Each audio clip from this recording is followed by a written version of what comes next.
I started an online relationship with my boss. Meeting in person? That's never going to happen. She has no idea the person she's been flirting with online is one of her employees. Lately, my boss has been in a terrible mood. Everyone at the office has noticed, and the tension is palpable. Even the laziest employees have been behaving, barely daring to glance at their phones. She's been working like a machine, putting in overtime, and, of course, no one dares to leave before her. Because of that, we've all been staying at the office until 11 or 12 at night. I have massive dark circles under my eyes, and my skin has started acting up. But probably, I'm the only one in the company who knows the reason for her bad mood. It's because my boss just got dumped, and well, I'm the one who broke up with her. She just doesn't know it yet. It all started with my 2-year online relationship. We met on a forum. She had posted a message titled, "Why can't I find a partner?" Curious, I clicked on the post. Female, 5 feet 9 inches, 99 pounds, 25 years old. Graduate in management science and engineering from an Ivy League university. Currently a vice president at a Fortune 500 company with a 7-figure salary. I have a house, a car, and I'm beautiful. Still single. What am I doing wrong? The comments were merciless. Obviously an attention-seeking post. Next. Seriously, a 25-year-old VP? Either it's daddy's company or it's daddy's company. Oh, please, at least make your lies believable. Amused, I left a comment. Maybe it's your appearance. Why not post a picture? I didn't think much of it and left the site. A few hours later, she sent me a private message. "Hey, can I send you a picture?" Privately. I was confused but intrigued. "Sure," I replied, thinking it could be fun. A moment later, a picture popped up. I nearly spit my coffee on the screen. 5 feet 9 inches? Maybe in her dreams. She looked like she was barely 5 feet 3 inches. The photo was a poorly framed mirror selfie. Her face was partially obscured. She wore thick, black-rimmed glasses, and she looked like a walking advertisement for outdated fashion. But her features were undeniably stunning. The lips, the nose, the eyes, everything screamed hidden beauty. She just didn't know how to present herself. And, for some reason, she seemed strangely familiar. Thinking about how many gorgeous women out there are oblivious to their potential, I decided to help. Out of pure kindness, of course. I zoomed in and out on the picture a few times before writing a detailed reply. "You need to improve your style. Swap the glasses for something more subtle or try contacts. Don't take pictures from that angle. Tilt the phone slightly so the charging port points toward you. Change the skirt for something shorter, maybe black. And for the love of God, invest in better lighting." She responded with a simple, "Thank you so much." I didn't give it much thought and went about my life. The next day, she sent me a new task submission, following all my advice.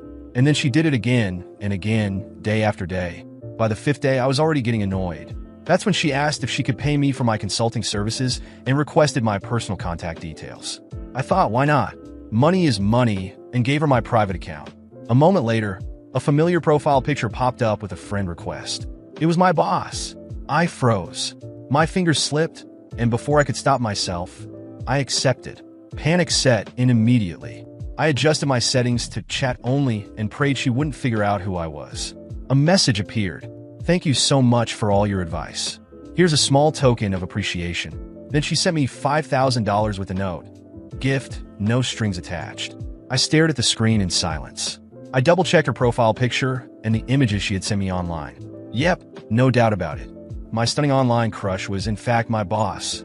Well, crap, I thought, accepting the money. At least she doesn't know it's me. After that, I continued helping her improve her style. She learned quickly and soon exuded confidence. But just when I was gearing up to quietly exit her life, she caught me off guard. She confessed her feelings. It started with a long, emotional message. A love letter, so to speak. I skimmed through the fluff until I got to the last line. "I've wanted to tell you this for a long time. I like you." I froze. "Thanks," I replied after a long pause. "What?" she asked. "I appreciate it," I typed back. "No, I'm serious. I really like you and value your help." She was silent for a moment before sending another message. "Can I at least have a chance to win you over?" I didn't reply. That night, I couldn't sleep.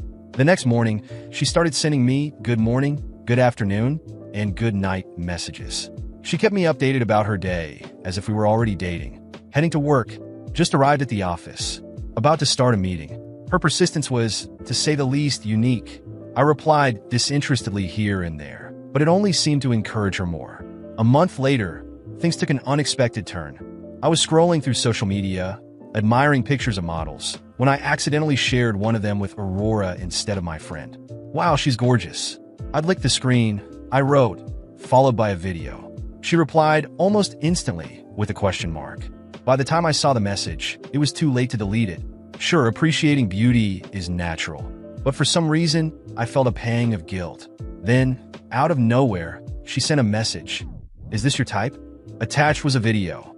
It seemed freshly recorded at a gym.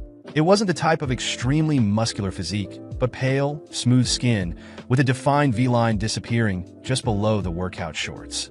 Up top, well, let's say it was pink. The person in the video seemed a bit shy. By the end of the clip, her face was completely red with embarrassment. I was mesmerized. Got more?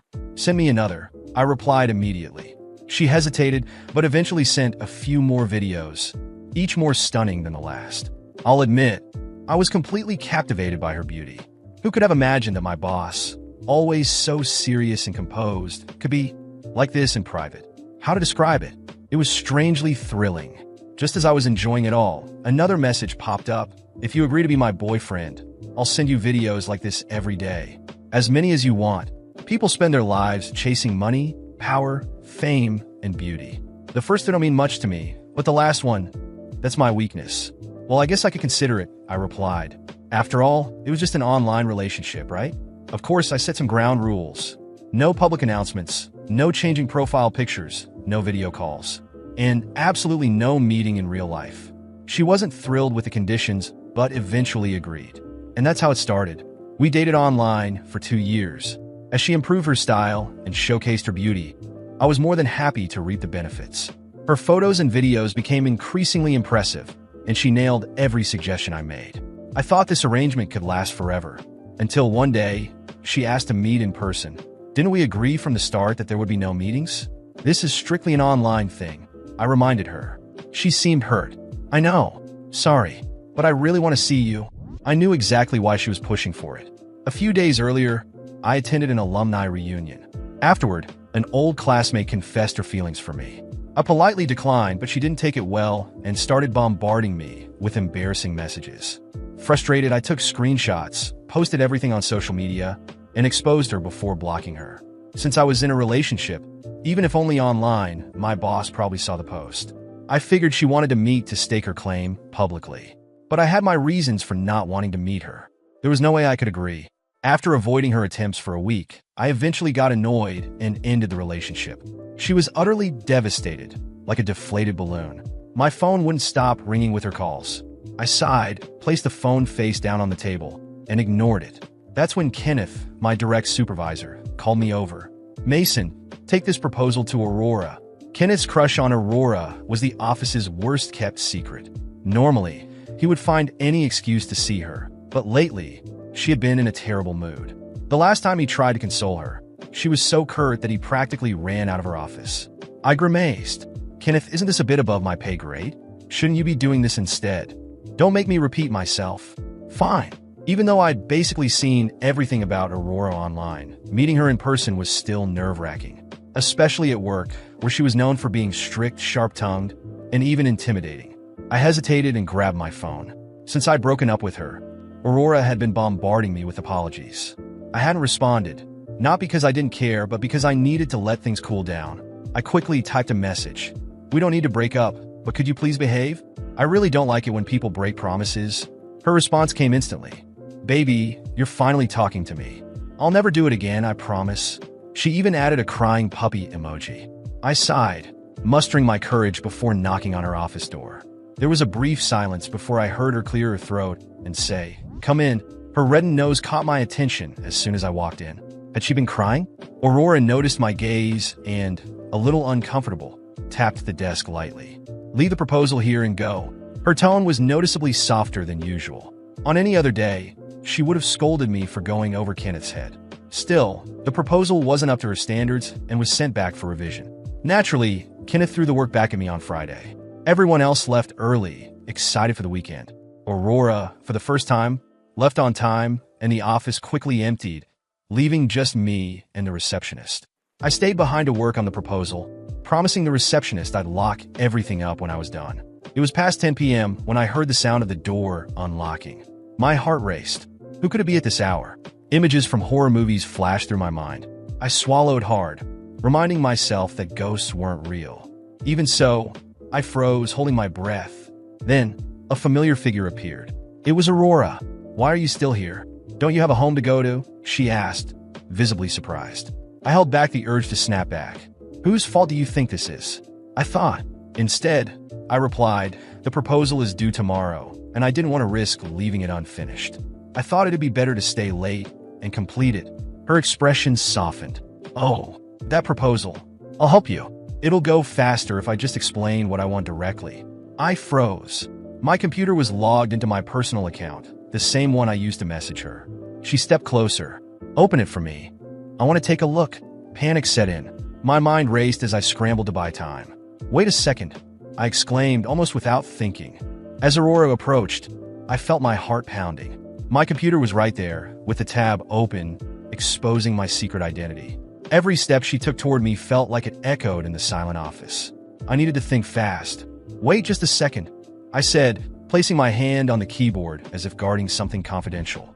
Aurora raised an eyebrow, curious, and stopped, crossing her arms. Why the rush, Mason? What are you hiding?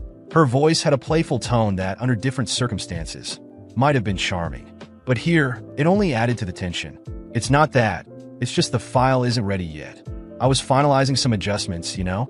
I don't want you to see an incomplete draft. It was a weak excuse, and I knew it. Aurora narrowed her eyes, clearly suspicious, but she stepped back. All right, I'll wait. But be quick. I don't have all night. She moved to the desk next to mine and sat down, crossing her legs. Her presence was overwhelming, and every second felt like an eternity. I kept typing furiously, but my mind was elsewhere. How to get out of this without her finding out. I needed a distraction. Aurora, are you sure you want to review this now? You look exhausted. Maybe we could go over it tomorrow with fresh minds? It was a shot in the dark, but to my surprise, she let out a small sigh and uncrossed her arms. You're right. I am tired, but I can't leave things unfinished. You know how I am? Her eyes met mine, and for a moment, it felt like there was something deeper in her words. While she spoke, I realized that her intensity didn't come just from work. It was something personal. Maybe it was about the breakup, or perhaps it was the pressure she put on herself. Either way, it gave me an opening. All right, give me 5 minutes, and I'll send you a preliminary version to review at your convenience. I quickly opened another tab and created a fake draft with some generic ideas. It wasn't brilliant, but it would buy me time. She nodded, but her expression was still strange, as if she wanted to say more. Mason, can I ask you something? Her voice was low, almost hesitant, which was rare for her. Of course, I was expecting something work-related, but what she said next caught me completely off guard. Why did you break up with me? Was it something I did? Was it me? Her eyes locked onto mine, vulnerable in a way I'd never seen before. She wasn't the tough, confident boss anymore. This was Aurora, the woman I knew online, open and hurt. I felt a lump form in my throat. I could lie, come up with some excuse, but something in her expression disarmed me. Aurora, it wasn't you. I felt like things were moving too fast. That maybe we crossed some boundaries we shouldn't have. She looked down, biting her lower lip. I see, but you never gave me a chance to fix it. You just cut everything off suddenly. Do you know what that did to me? I didn't know how to respond. There was no justification that could fix this. But before I could say anything, she stood up. It doesn't matter. It's in the past. Let's focus on work, okay? Her posture shifted back to the composed boss. But the way she avoided my gaze said this wasn't resolved for her. I handed her the improvised draft, and she reviewed it silently. Every time her eyes moved across the text, I braced myself for the worst. Finally, she spoke. It's not bad. It could work with some adjustments. I'll send it to Kenneth as it is. Good night, Mason. She left without looking back, leaving the room in oppressive silence. I sat down, exhausted, staring at my computer screen.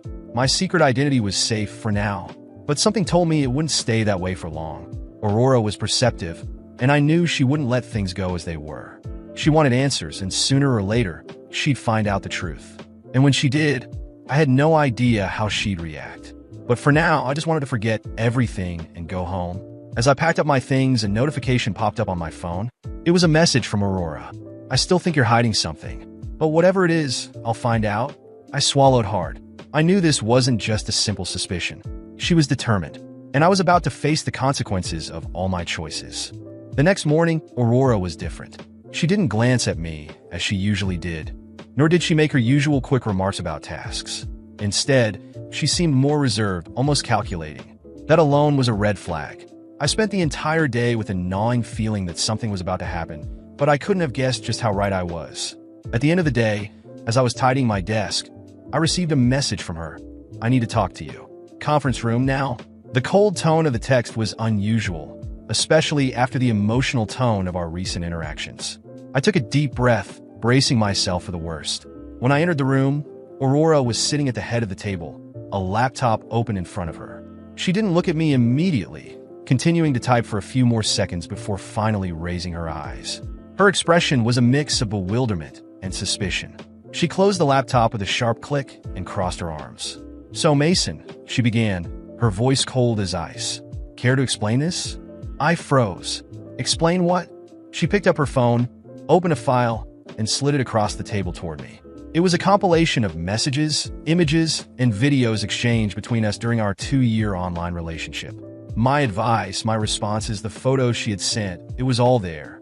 But what stunned me was the fact that she had screenshots of my profile, something I had never sent her directly. "How did you get this?" I asked, panic rising. Aurora tilted her head, her eyes locked onto mine. "I'm a vice president at a Fortune 500 company, Mason. Did you really think I couldn't connect the dots?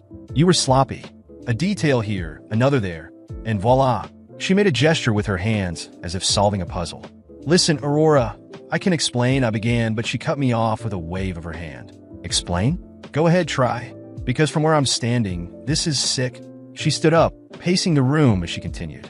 "You knew who I was from the start. And instead of being honest, you stuck around, pulling strings, manipulating me, watching me up close while pretending to be someone else.